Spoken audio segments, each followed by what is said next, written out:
The A series has always been a gateway from mid-range devices to high-end flagships for Samsung. They pack in some features from the mid-rangers, while the others they borrow from flagships.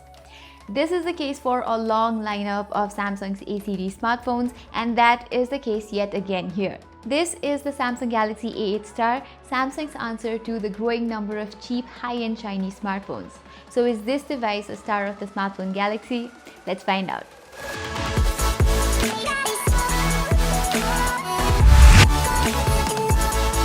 This is the Galaxy A8 Star. It has followed the trend of smartphones sporting minimum bezels and a glass back.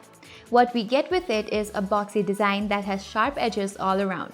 These sharp edges make the phone a bit difficult to use. I know that some of you might like this, but at a time when companies are focusing on better looks and good on-hands feel, Samsung has gone old school. But still, the device has a heft to it and feels premium. The shiny glass back looks quite good, don't you think? But yes, like every other smartphone of the present time, it attracts fingerprints, so I carried around a microfiber cloth all the time. Sandwiched between the two glasses is a metallic rail that helps with better gripping. On this rail rest a few buttons. There's a power button on the right with the volume rockers and the infamous Bixby button on the right. For me, the worst feature of this smartphone is definitely the placement of buttons. I mean, just look at it. The buttons are so hard to reach, and whenever I thought I reached the volume rockers, it was always the Bixby button, and trust me, it's very annoying when it happens a lot times during the day. Another disappointment is the placement of the fingerprint sensor. Samsung and fingerprint sensors, they don't go together, ever. I had praised the placement of the fingerprint sensor in the Note 9 and S9, but yet again, there is Samsung placing the fingerprint sensor so high. Another area where the A8 Star did not quite live up to my expectations is on the battery front. With a 3700 mAh battery, I had expected it to last for more than a day, but that was not the case, and it only gave me a screen on time of around 5 to 5.5 hours. Now, running for all that time is good, but for that battery size and for what it's worth, I think it's not good enough. Also, it only has full HD+ resolution, so running for a little longer should be a necessity, right? There's a fast charging tech embedded inside though, with the default charger which is Type-C enabled, so that's good. But what's good here lies in front.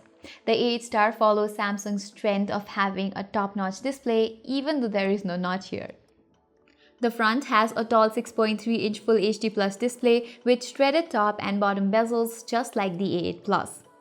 I like everything about this display. It's bright outdoors, and with the Super AMOLED panel, it is well saturated, pleasing to the eyes and colorful.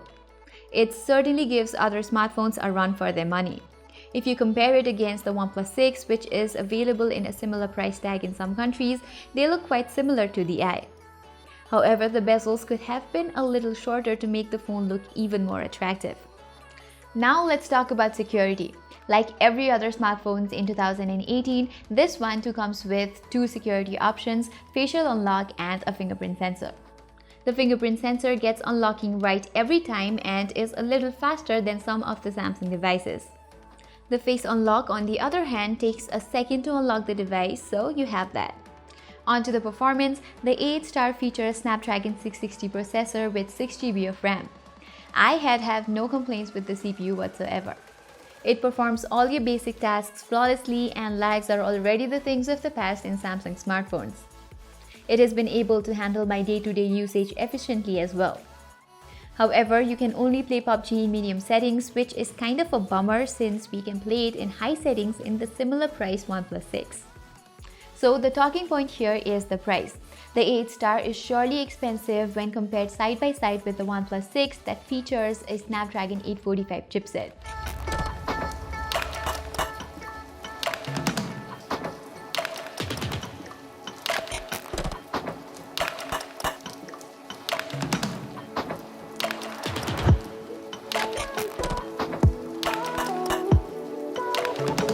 You get a flawless processor in the A8 Star, but when you are paying a premium price, you should get the best, don't you think? It should at least be equipping the Snapdragon 710 processor, which is found in the cheaper Mi A2 SE.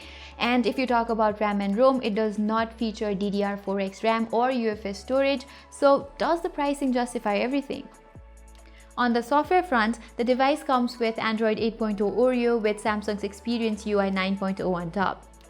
The software is fluent in everything and it is free of any sort of stutters if you are wondering. And if you are curious about when Android Pie will arrive on the A8 Star, well, we don't know that yet. Let's talk about the cameras now. The A8 Star follows the dual camera bandwagon by equipping a 16 megapixel plus 24 megapixel cameras at the back, both with focal 1.7 apertures. The pictures come out great and they are well detailed and sharp.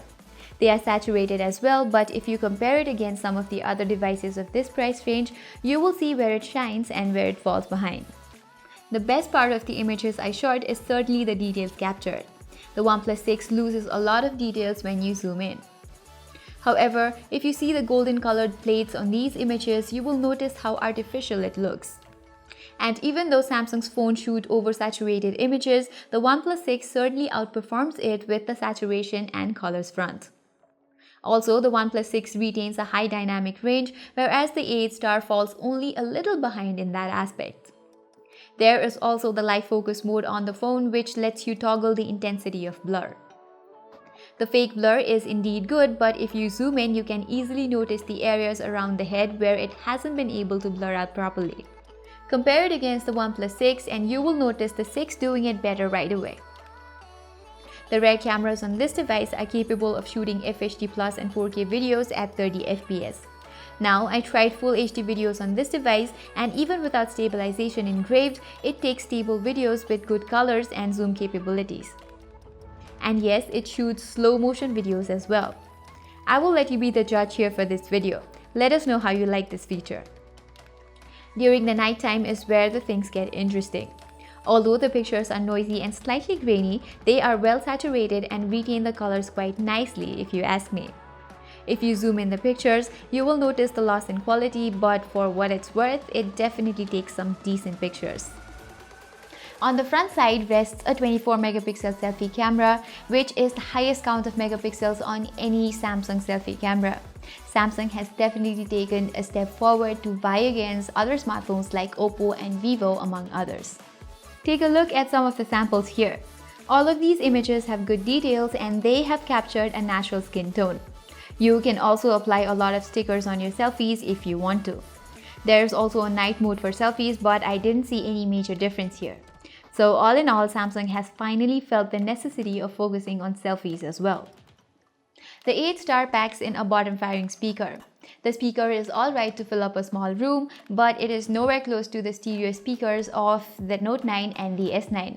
And if you play PUBG and watch a lot of videos, you will have to be very careful not to cover it. In terms of call quality, I had no issues with the phone. The callers on the other end never complained about the call and the earpiece gives a pretty loud sound.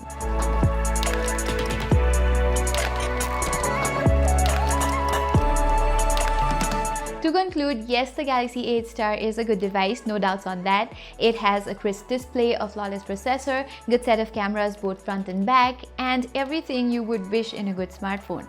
But everything boils down to the pricing in the end, and there are other smartphone brands like OnePlus, Honor and Xiaomi that are giving a tough competition to the mid-range smartphones by Samsung. And the price of the A8 Star is, well, very expensive, and I think Samsung should focus on aggressive pricing if it wants to stay long in the game. So that was all for the review. Tell us what you think about the A8 Star in the comment section below. Till then, I am Pratima Adhikari and thank you for watching.